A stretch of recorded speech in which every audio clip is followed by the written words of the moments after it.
함께 보시겠습니다. 요한복음 1장 29절 말씀. 이튿날 요한이 예수께서 자기에게 나아오심을 보고 이르되 보라 세상 죄를 지고 가는 하나님의 어린 양이로다. 내가 전에 말하기를 내 뒤에 오는 사람이 있는데 나보다 앞선 것은 그가 나보다 먼저 계시리라 한 것이 이 사람을 가르치리라. 나도 그를 알지 못하였으나 내가 와서 물로 세례를 베푸는 것은 그를 이스라엘에 나타내려 함이라 하니라. 요한이 또 증언하여 이르되 내가 보매 성령이 이르기 같이 하늘로부터 내려와서 그의 위에 머물렀다.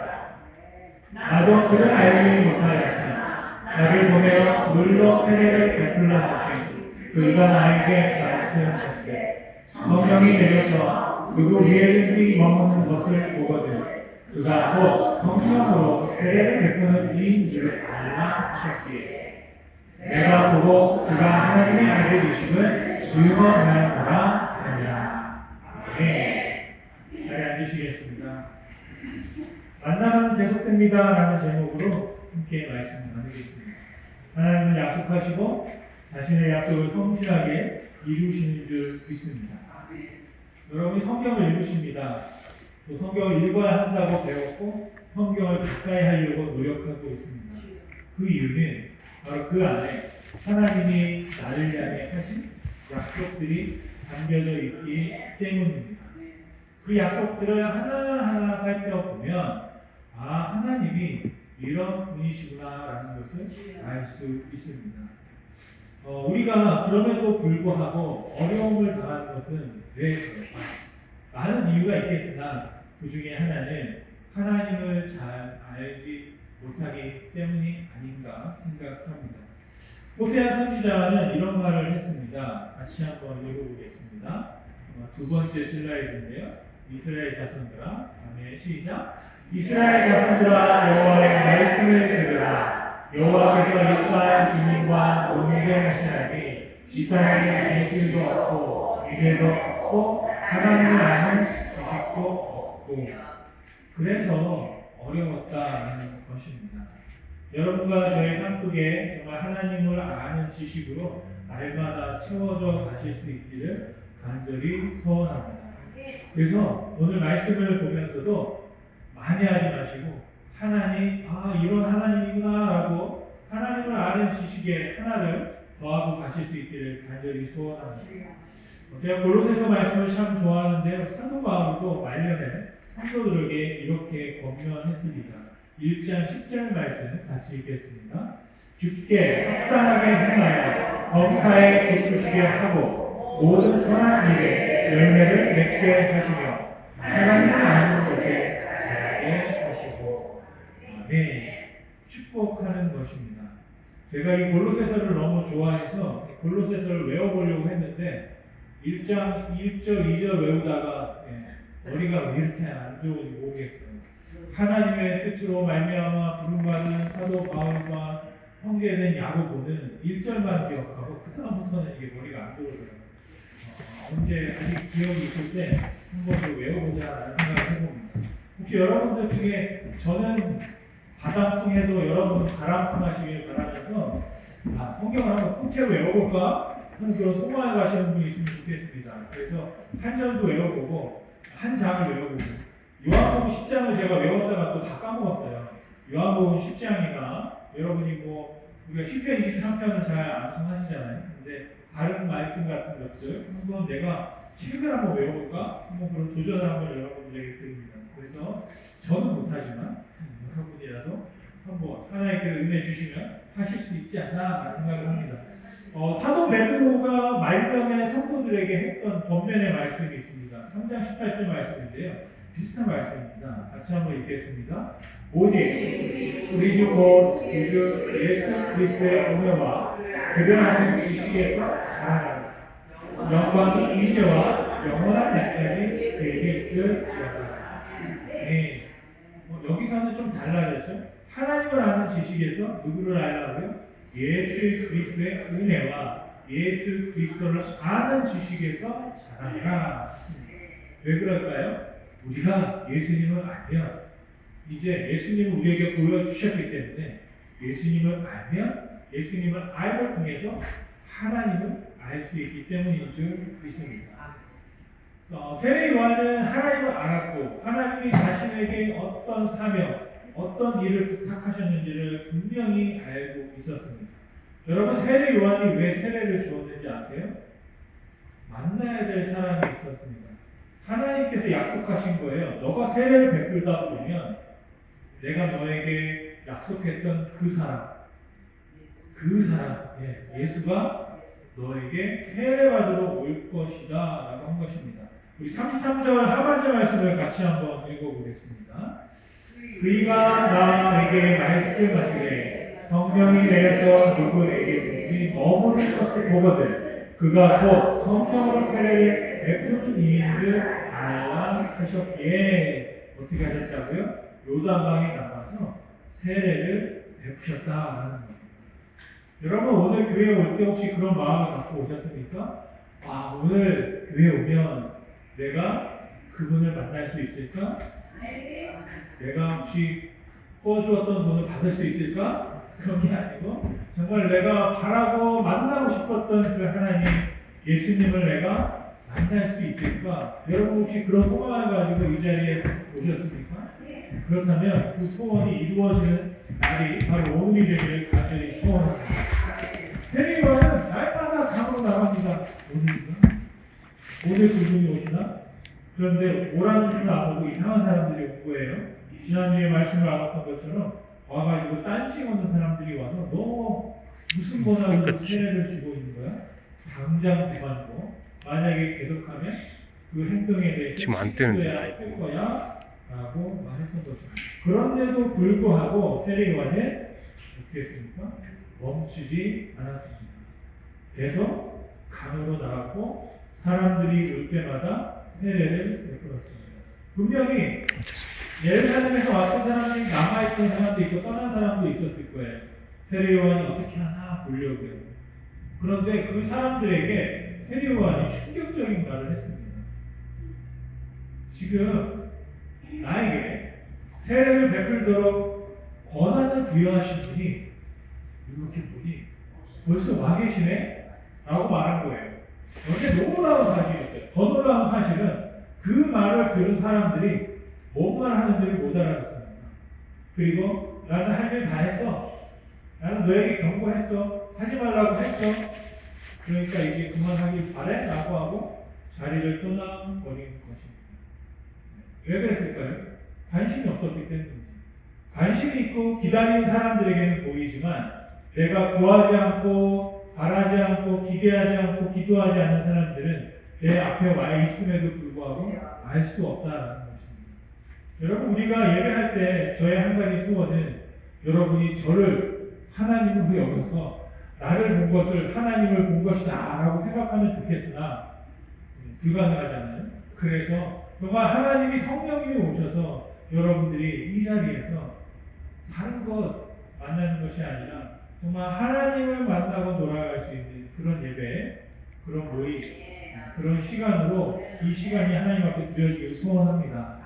여러분, 세례 요한은 만났습니다. 여러분, 우리도 만날 수 있기를 간절히 소원합니다. 어떻게 하면 만날 수 있을까? 오늘 말씀을 통해서 하나님을, 예수님을 만날 수 있는 기회를 세 가지 정도 나누려고 하는데요. 첫째는 세례 요한은 말씀을 들었다라는 것입니다. 아주 중요한 차이가 있습니다. 어떤 말씀을?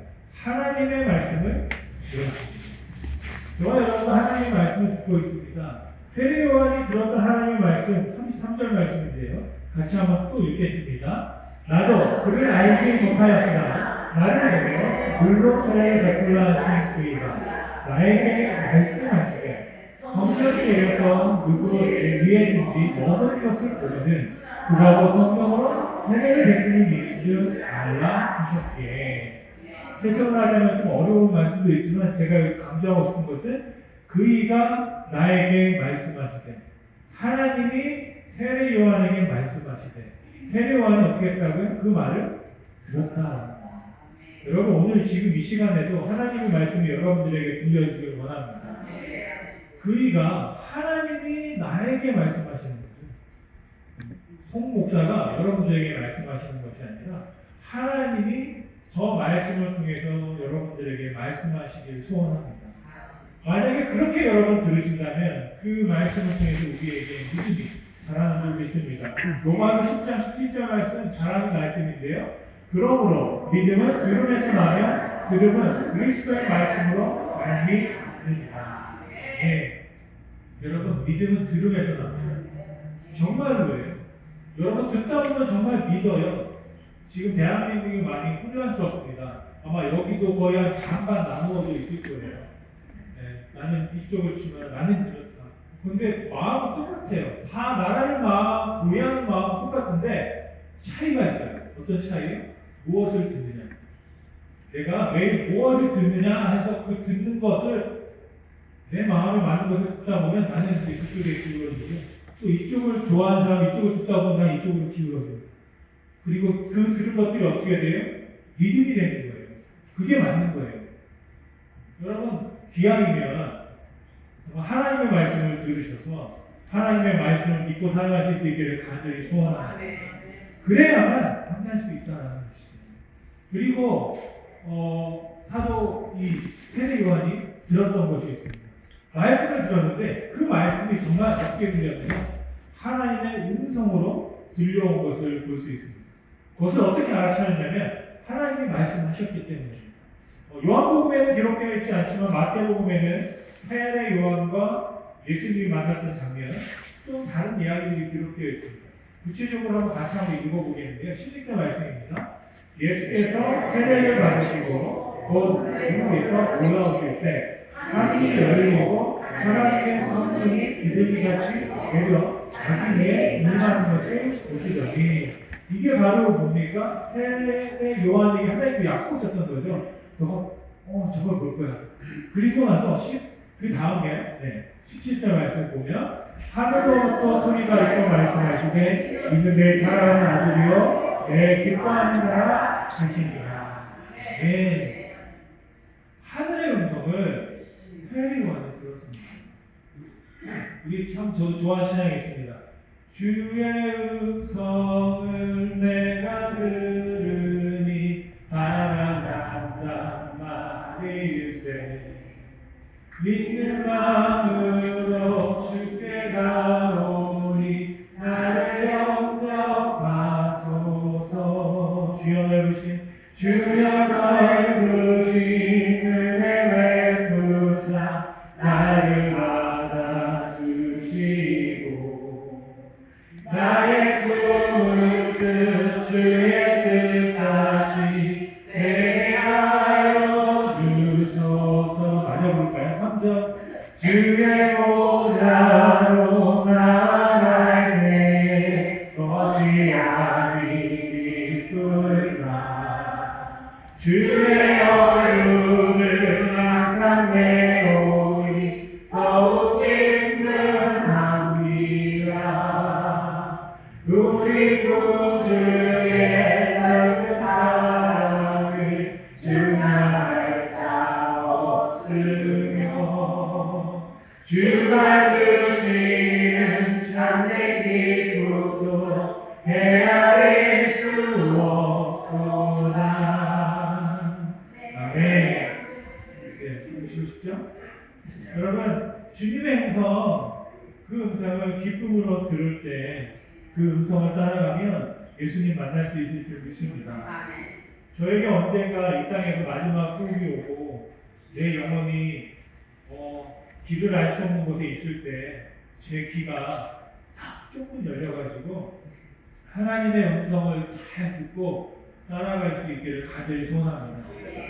가끔 악몽을 꿀 때가 있는데 주님의 음성을 들어야 되는데 마귀의 음성을 듣고 따라가면 엉뚱한 데 가게 되잖아요. 자, 일로 와. 우리 재밌는 거 많아. 여기 있으면 정말 행복할 거야. 근데 보니까 불이 막 타오르고 있으면 큰일 나잖아요. 그래서 그때마다 하나님의 음성, 주님의 음성이 무엇인지, 그 사랑의 음성이 무엇인지 유혹하는 소리가 아니라 정말 하나님의 음성을 듣고 그분을 따라갈 때 우리 모두 주님을 만날 수 있기를 간절히 소원합니다. 두 번째로는 세례 요한이 말씀을 들었고 중요한 것은 그 말씀을 믿었다라는 것입니다. 어떻게 알 수 있냐면 믿었기 때문에 자기가 들은 말을 사람들에게 한 거예요. 우리가 전도하는데 왜 전도를 못하냐면 잘 믿어지지 않기 때문에. 정말로 믿는다면 말하지 않을 수 없거든요. 정말로 여러분 거기 H마트에 배추가 5구구다. 그러면 여러분 말하지 않을 수 없잖아요. 5불 99인데 말하지 않을 수 없죠. 당장이라도 차 타고 가서 배수 몇 상자를 들고 와야 할 판입니다. 뭐냐면 내가 정말 이것이 사실이라고 믿는다면 말하지 않을 수 없는 겁니다. 30절 말씀해 보니까 세례 요한이 말했습니다. 함께 읽겠습니다. 내가 전에 말하기를 내게 오는 사람이 있는데 나보다 앞선 것은 그가 나보다 먼저 계심이라 하는 것이 이 사람을 가르치리라. 네. 들어보니 맞는 말이에요. 정말 하나님의 말씀이에요. 그래서 사람들에게 말한 거예요. 자신을 따르는 제자들, 자기 앞에 와서 세례를 받는 사람들에게 나는 광야의 소리다. 나는 내 뒤에 오실 분을 준비하는 사람이다. 정말 그분이 곧 오신다. 라고 사람들에게 공개적으로 말했다는 겁니다. 믿었기 때문에 말했다는 거죠. 그런데 반대도 있어요. 믿기는 믿는데 말하지 못하는 사람도 있어요. 대표적인 사람이 뭐냐면 구약의 요나라는 선지자입니다. 갑자기 하나님이 요나를 찾아와가지고 지금으로 말하면 그 이스라엘과 원수 시간에 있는 나라가 있어요. 니느웨라는. 그런데 갑자기 하나님이 요나 니느웨로 가라. 니느웨로 가서 그 사람들에게 내 말을 전해라. 회개하라. 회개하라. 안 그러면 망한다. 그래서 요나가 어떻게 했을까요? 그 말을 믿었어요. 왜요? 자기가 그 말하면 그 니느웨 사람들이 회개할까봐 그 원수 나라를 자기가 이렇게 할 수 없잖아요. 그래서 방법은 뭐냐? 도망가는 것 같습니다. 그 니느웨는 내륙 지방이었고요. 자기는 배를 타고 먹어서 가다가 결국엔 물고기 밥이 돼서 물고기가 뱉어놓은 땅에서 다시 니느웨를 향해서 갑니다. 가가지고 정말 말을 한 거예요. 믿든 안 믿든 일단 말을 했어요. 그때 어떤 일이 벌어집니까? 니느웨 사람들이 회개한 겁니다. 여러분, 요나는 기뻤을까요? 슬펐을까요? 나중에 요나가 하는 거 보니까 좀 탐탁지 않았던 것 같아요. 그냥 그들이 회개 안 하고 하나님이 심판하시는 것을 보려고요. 저 높은 곳에 올라가서 그들을 다 내려보고 있는데 뭐라? 이상한 일이 벌어진 거예요. 그 온 나라 왕이며 사람들이 막 옷을 찢고 죄를 뿌리면서 하나님 살려주세요. 우리가 잘못했어요. 그랬더니 하나님이 어떻게 하십니까? 용서하신 거예요. 근데 요나가 그 언덕에서 이렇게 지켜보고 있는데 해가 막 내리쳐가지고 그 잎사귀나 나무들이 다 말라 죽어서 막 자기를 피곤하게 하니까 하나님한테 막 추정을 부리는 거예요. 하나님 이게 뭡니까 이게 이러다가 정말 더워서 죽겠습니다 하고 있는 거예요. 여러분 상식적으로는 어떻게 해야 돼요? 내가 말씀을 전했고 말씀을 전해서 그 사람이 변화가 일어났으면 할렐루야 하나님 감사합니다. 정말 하나님이 내 소원을 나를 사용하셨군요 라고 했는데 요나는 그렇게 사용되고 싶은 게 아니라 이렇게 한번 사용되고 싶었는데 이게 안 됐어요. 근데 결국 역사적으로 보면 나중에 니느웨가 심판을 받습니다. 하나님의 말씀을 믿고 세례 요한은 말했고요. 요나는 믿었는데 오히려 말하지 못하고 피해가는 사람도 있습니다. 아마 여러분들은 어떤지 모르시겠어요. 내가 정말 하나님을 믿는데 그 알면서도 혹시 말할 수 없는 내 사정이 있는가? 정말 내가 아니면 그걸 믿기는 믿지만 그 믿음이 정말 그 말씀이 나에게 어떻게 역사할지에 대해서 혹시 조금이라도 내 마음에 요나처럼 의심이 있지는 않은가 한번 살펴볼 수 있기를 저희들이 소원합니다. 세례 요한은 당당하게 말한 겁니다. 여러분 뭘 하고자 하면 말하세요. 왜냐하면 혼자서 생각해서 하다 보면 잘 안 되고요. 사람들한테 부탁하고 아니면 내가 정말 이렇게 살고 싶다. 여러분들 살다가 좀 힘들 때 있잖아요. 뭔가 내가 하나님 잘 믿고 싶은데 잘 안 될 때 있잖아요. 그럴 때 부탁을 하는 겁니다. 목사님, 아니면 내 친한 친구나 권사님, 아니면 집사님, 제가 이렇게 하고 싶은데 나를 위해서 좀 기도 좀 해주세요. 제가 이렇게 하고 싶은데 좀 도와주세요. 라고 하면 같이 기도해요. 좀 더 구체적으로 제가 지난주에 그런 말을 했잖아요. 괜히 해가지고 사순절 커피 안 먹겠다고 해가지고 제가 수요일부터 커피를 안 먹었더니 머리가 너무 아픈 거예요. 막 근육통이 막 생기고 온몸이 막 이 카페인이 끊었더니 이런 건가? 이거 그것 때문에 아픈 건지 저것 때문에 아픈 건지 모르겠는데 막 몸이 막 지금 막 목이 지금 막 그게 보니까 하도 먹다가 보니까 그런 건지 이제 조금 이제 적응이 되는 것 같더라고요. 그래서 막 찾아봤더니 이 카페인을 먹다가 안 먹으면 이런 증상이 있대요. 똑같아요. 두통과 근육통과 저는 막 피로감이 나오고 그런데 거기서 조율하는 게 뭐냐면 갑자기 끊지 말고 천천히 줄이느라고 그러는데 저는 수요일부터 안 먹겠다고 해버렸으니까 그냥 안 먹고 그렇게 하는 거죠. 왜 이 말을 하냐면 내가 말을 하면 그 말이 나에게 돌아오잖아요. 여러분들이 증인이 되기 때문에 내가 그 일을 실천할 수밖에 없게 되는 것입니다. 혹시 여러분들이 내가 날마다 운동을 하고 싶다, 아니면 뭘 하고 싶다, 내가 뭘 하고 싶다 그랬을 때 나 이렇게 하기로 해서 내가 그걸 할 수 있도록 도와줘, 아니면 확인해줘 라고 옆 사람들에게 한 번씩 이렇게 도움을 요청하면 그거 마다할 사람 없거든요. 왜요? 이렇게 지적하는 거 우리 좋아하거든요. 오늘 했어? 안 했어? 이런 거 하는 거 우리 좋아하거든요. 근데 합법적으로 할 수가 있어요. 오늘 뭐 했어? 안 했어? 이런 거. 그러니까 그런 식으로 한번 부탁을 하면 막 적극적으로 전화도 하고 확인하고 그럴 겁니다. 그러니까 그냥 말을 해봅니다. 저와 여러분이 믿음이 흔들린다 그러면 말을 하시고 부탁을 하고 기도하는 겁니다. 그래서 여러분 밖에 나가시면 기도 요청하는 카드가 있어요. 기도 요청 카드로 기도 요청도 하실 수 있고 내가 그 바라는 것이 무엇인지 구체적으로 쓸 때 우리의 믿음이 더 강건해지는 줄 믿습니다. 그리고 세례 요한은 중요한 사실이 있는데 하나님의 말씀을 믿었지만 구체적으로 그분이 누군지는 모르고 있었다라고 말합니다. 31절 말씀에 한번 같이 읽겠습니다.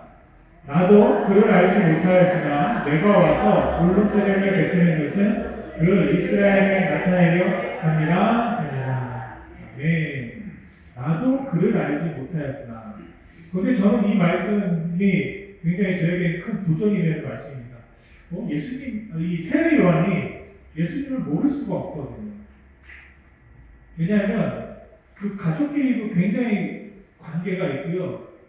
세례 요한이 태어날 때부터 그 집안끼리도 알던 사이였어요. 그래서 저는 이 말씀을 단순하게 예수님을 알지 못했다는 게 아니라 예수님이 정말 그 하나님의 아들인지 정말로 예수님이 하나님이 선택하여 이 땅에 보내신 구원자이신지 내가 알지 못했으나 언제 알게 됩니까? 오늘 성령이 임하시고 하나님의 음성을 통해서 나에게 말씀하시는 거 보고 내가 알던 저 예수님이 정말 하나님의 아들이구나라는 그런 고백이 바로 31절 말씀이라고 저는 생각합니다.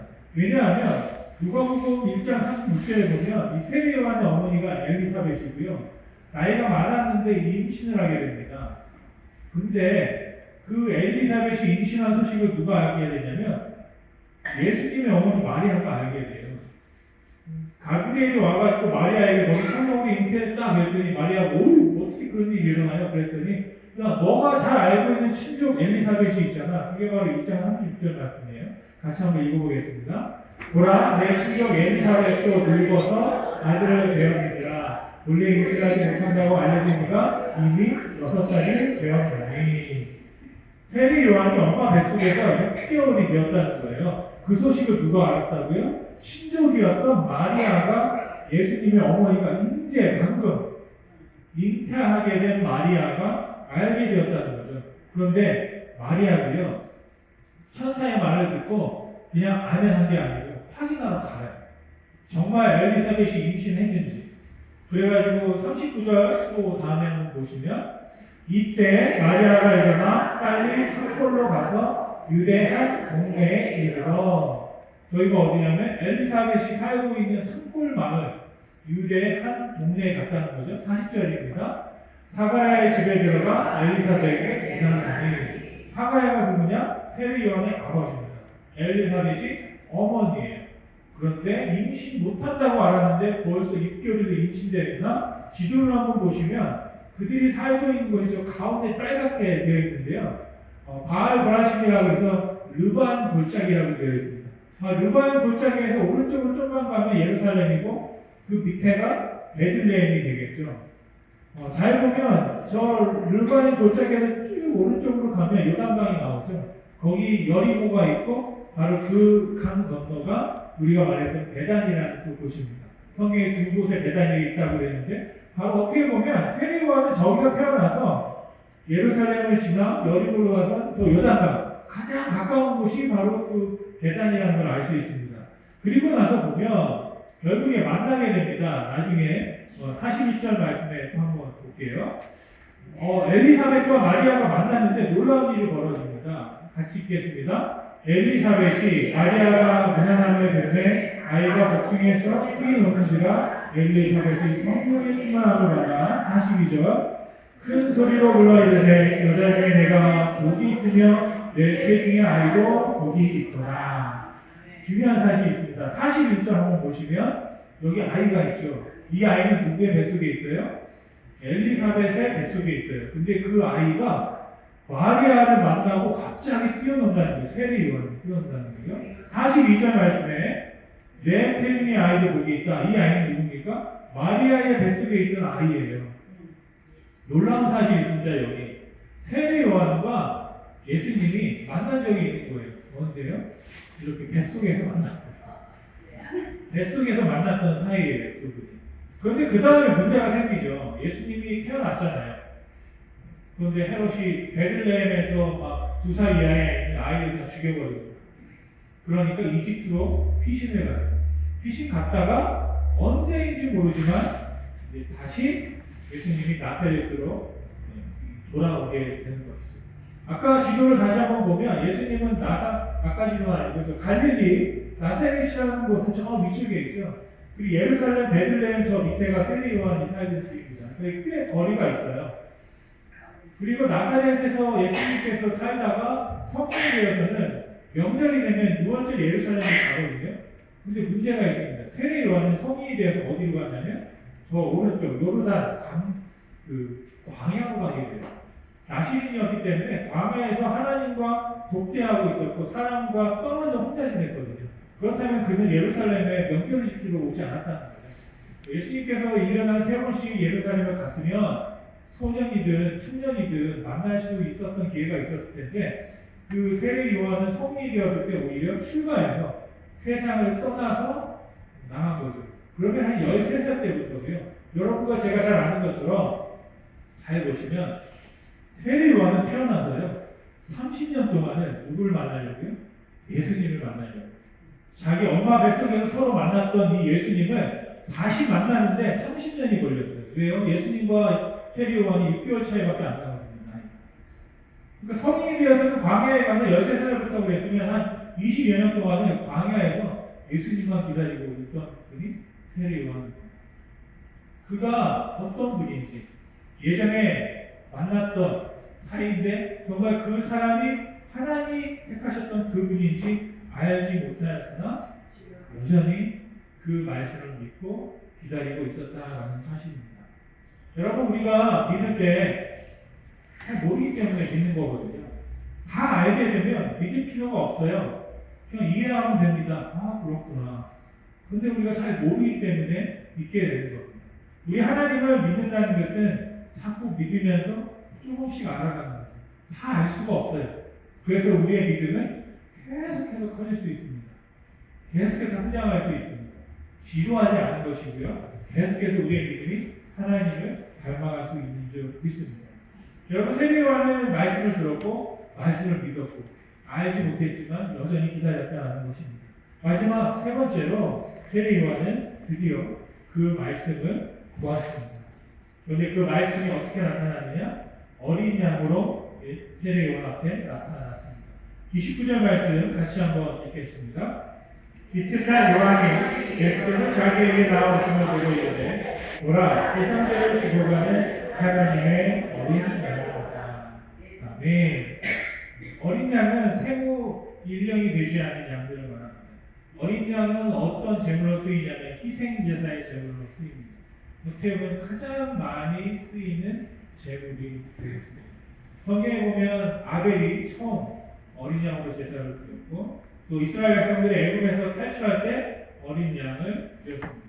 그리고 제사장들은 매일같이 희생제사를 드리는데 그때마다 이 어린 양을 통해서 드렸습니다. 대리만이 왜 어린 양이라고 했을까? 바로 그런 희생 제물의 의미가 있기 때문입니다. 유대인들은 어린 양 하면 우리가 매일 희생 제물로 드리는 그 어린 양, 그 어린 양을 드림으로 우리가 구원받고 우리가 죄 씻음을 받고 깨끗하게 되는 그 어린 양이라는 것을 바로 알게 되는 것이죠. 여러분, 예수님이 이 땅에 오셨어요. 그런데 어떻게 오셨습니까? 저와 여러분처럼 이렇게 몸을 입고 오셨어요. 왜 오셨을까요? 어린 양으로 드려지기 위해서입니다. 요한복음 1장 14절 말씀 다시 한번 여러분 읽어보겠습니다. 14절 말씀입니다. 말씀이 육신이 되어 우리 가운데 거하시되 우리가 그 영광을 보니 아버지의 독생자의 영광이요 은혜와 진리가 충만하더라. 네, 말씀이 무엇이 되었다? 육신이 되었다. 육신이 안 되었으면 얼마나 좋았을까요? 그럼 예수님 고통당하지 않으셔도 되거든요. 그냥 영으로 드리면 어땠을까요? 그냥 혼으로 드리면 어땠을까요? 그런데 재물은 몸이 있어야 되고 살이 있어야 되고 피가 있어야 돼요. 그래 희생이 있어야만 그 희생에 효과가 있다는 것입니다. 그래서 예수님은 결국 몸을 입고 이 땅에 오셨습니다. 그냥 한번 나도 사람으로 살아볼까? 사람으로 살아보면 어떨까? 그런 생각으로 오신 게 아니라 내가 몸을 입어야 이 몸을 제물로 드릴 수 있기 때문에 오셨다는 것입니다. 세례요한은 딱 보자마자 어린 양이 오신다. 어린 양을 보았습니다. 그리고 두 번째로 세례요한은 바로 그 어린 양 위에 성령이 머무는 것을 보았습니다. 32절 말씀 또 한번 읽겠습니다. 요한이 또 질문하게 되되 내가 보매 성령 비둘기같이 하늘로부터 내려와서 그의 위에 머물렀다. 네, 분명히 왔다. 무엇을? 성령을 보았다. 예수님 위에 머물러 있더라. 여러분, 마가의 다락방에서 오순절날 성령이 오셨습니다. 그래서 각 사람의 머리 위에 불꽃처럼 임하였다라고 말씀하고 있습니다. 제가 오늘 이 시간 여러분을 볼 때도 그런 믿음을 가지고 봅니다. 성령은 이미 오셨어요. 임재하셨고 여기에 충만하시다라는 것입니다. 그리고 여러분 각 사람의 머리 위에, 여러분 마음 위에, 심령 위에 임하여 계신 줄로 믿습니다. 여러분 그것을 보실 수 있기를 바랍니다. 혹시 보이시나요? 저를 보면 안 보이시나요? 이렇게 어디에 가면 뒤에 막 후광이 있고 막 그러는데 연예인들을 보면 얼굴에 빛이 난다고 그러는데 저도 그걸 바르긴 발랐는데 여전히 시커매가지고 얼굴이 아니라 그 내면 하나님이 여러분과 하나님이 나와 함께 하시는 걸 여러분 보시길 바랍니다. 여러분 이게 왜 중요한지 아세요? 제가 여러분을 볼 때마다 그걸 보는 거예요. 하나님이 지사님하고 하나님이 권사님하고 하나님이 여러분과 함께 있네. 제가 여러분 욕하려고 하다가 욕을 못하는 거예요. 제가 여러분한테 뭐라고 하다가 내 속으로도 하나님이 여기 계신데 그건 뭐예요? 여러분이 이렇게 말하면 저를 보호하는 것 같아서 그렇지만 여러분이 저한테 뭐라고 하는 건 나한테 뭐라고 하는 게 아니라 나와 함께 하신 하나님께 뭐라고 하는 거다. 제가 이제 여러분한테 그런 마음을 가진 거 우리가 하나님이 여러분과 함께 하시기 때문에 함께하고 계신 하나님을 향해서 내가 함부로 할 수 없는 거지. 우리가 왜 존중해야 하느냐? 하나님이 함께 하시는 하나님의 자녀예요. 하나님의 성령이 임하여 계신 거룩한 존재이기 때문인 줄 믿습니다. 여러분 그것을 보실 수 있기를 간절히 소원합니다. 히브리서 11장 2절 말씀에 보면 믿음은 바라는 것들의 실상이요 보이지 않는 것들의 증거다. 여러분 믿으면 보여지는 줄 믿습니다. 여러분 믿으면 볼 수 있습니다. 사도 이 세례요한이 하나님의 말씀을 들었고 그 말씀을 믿었고 그것을 봄으로 말미암아 정말 예수님을 만났습니다. 32여 년, 정말 22년 넘게 성인이 되어서 자기가 소망하던 그 놀라운 사건이 드디어 오늘 벌어졌다는 겁니다. 여러분 혹시 무엇을 바라고 계십니까? 얼마나 기도하셨습니까? 1년 동안? 아니면 2년 동안? 혹시 세례요한처럼 30년 동안 평생을 통해서 여러분 구하고 바라는 것이 있습니까? 바로 그 바라는 것, 그것을 끝까지 여러분 붙잡고 나아가면 하나님이 저와 여러분에게 응답하실 줄 믿습니다. 여러분 말씀하시면 예수님을 만난 세례 요한은 예수님이 하나님의 아들이시다라고 증언했습니다. 34절 말씀 같이 읽겠습니다. 내가 보고 그가 하나님의 아들이심을 증언하였노라 하니라. 아멘. 먼 친척 관계였고요. 그리고 어머님들이 잘 알던 사이였고요. 어떻게 보면 그가 누군지를 들었을 수도 있겠습니다. 그런데 세례 요한은 오늘 드디어 그 말씀, 들은 말씀이 정말 실제가 되어서 내 앞에서 보여진 겁니다. 그러면서 증언하는 겁니다. 이분이 하나님의 아들이시다. 하나님의 어린 양이시다. 성령께서 함께 하시는 말미암아 독생하신 하나님의 아들이시다. 여러분 하나님께서 왜 예수님을 이 땅에 보내주셨을까요? 요한복음 3장 17절 말씀입니다. 같이 읽겠습니다. 하나님이 그 아들을 세상에 보내신 것은 세상을 심판하려 하심이 아니요 그로 말미암아 세상의 구원을 받게 하려 하십니다. 아멘. 우리가 어떻게 구원받을 수 있습니까? 요한복음 3장 16절입니다. 어떻게 보면 이 말씀을 좀 거꾸로 읽어야 될 필요가 있습니다. 16절 말씀. 하나님이 세상을 이처럼 사랑하사 독생자를 주셨으니 이는 그를 믿는 자마다 멸망하지 않고 영생을 얻게 하려 하심이라. 아멘.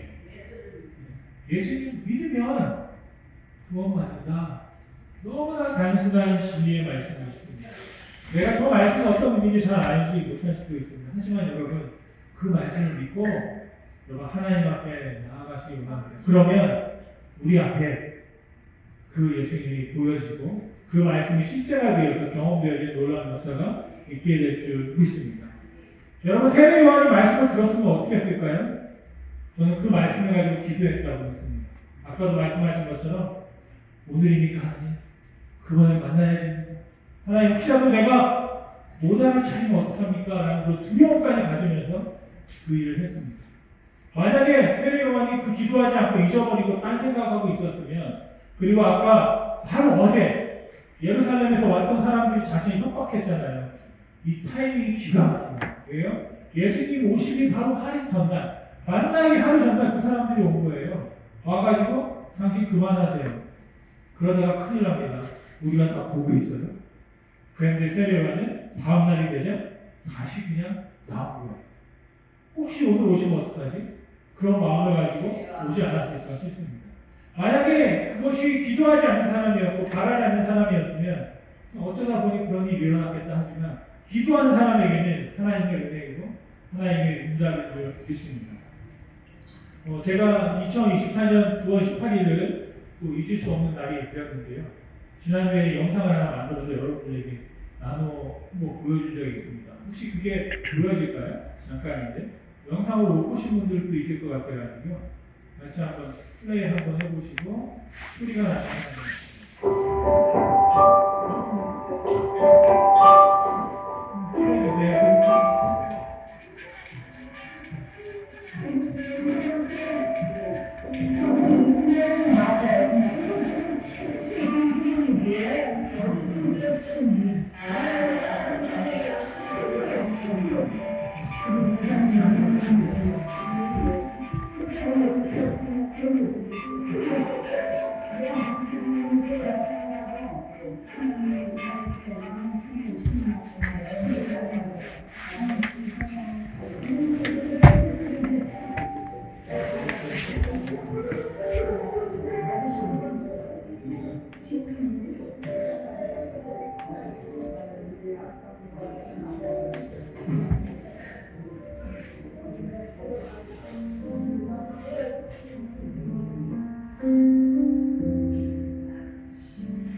귀를 기울여서 나의 부르짖음을 들으셨도다.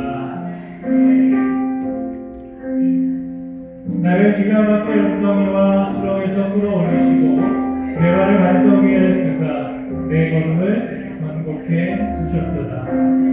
아멘. 아마 안재로 목사님을 그냥 지나가다 본 분들은 그냥 그런 분인가 보다 할 수 있습니다. 하지만 이 이야기를 알고 하나님의 은혜로 말미암아 함께 기도했던 분들은 기적을 보고 있는 줄 믿습니다. 여러분, 신앙생활도 마찬가지입니다. 그냥 살아가면 그냥 같은 일입니다. 하지만 내가 정말 기도하고 바라고 구하는 가운데 하나님 만나기 원할 때 정말 그분이 우리 앞에 계심을 알고 믿을 때 우리는 새로운 기적 같은 만남을 하루하루 이어갈 수 있는 줄 믿습니다. 세례요한 말씀을 들었고 다 알 수 없었으나 여전히 기다리며 믿음으로 함께 했습니다. 그리고 결국 보게 되었습니다. 여러분도 이 믿음을 놓지 않고 살아가심을 통해서 정말 그 주님을 만나고 볼 수 있기를 간절히 소원합니다. 그날은 내일이 아니라 바로 오늘이어야 합니다. 이사야 선지자 55장 6절 말씀에 보면 너희는 여호와를 만날만 함께 하느라 가까이 계실 때 그를 부르라. 여러분, 우리가 가까이 계신 주님을 보고 부를 수 있기를 간절히 소원합니다. 주님을 찾으시고 주님을 부르십시오. 그러면 주님께서 응답해 주실 줄 믿습니다. 예배 가운데 만난 그 예수님을 증언하고 살아가는 우리 모두의 인생에 대해서 녹음은 계속했어? 녹음을 계속 하고 있어. 어쩔 수 없네.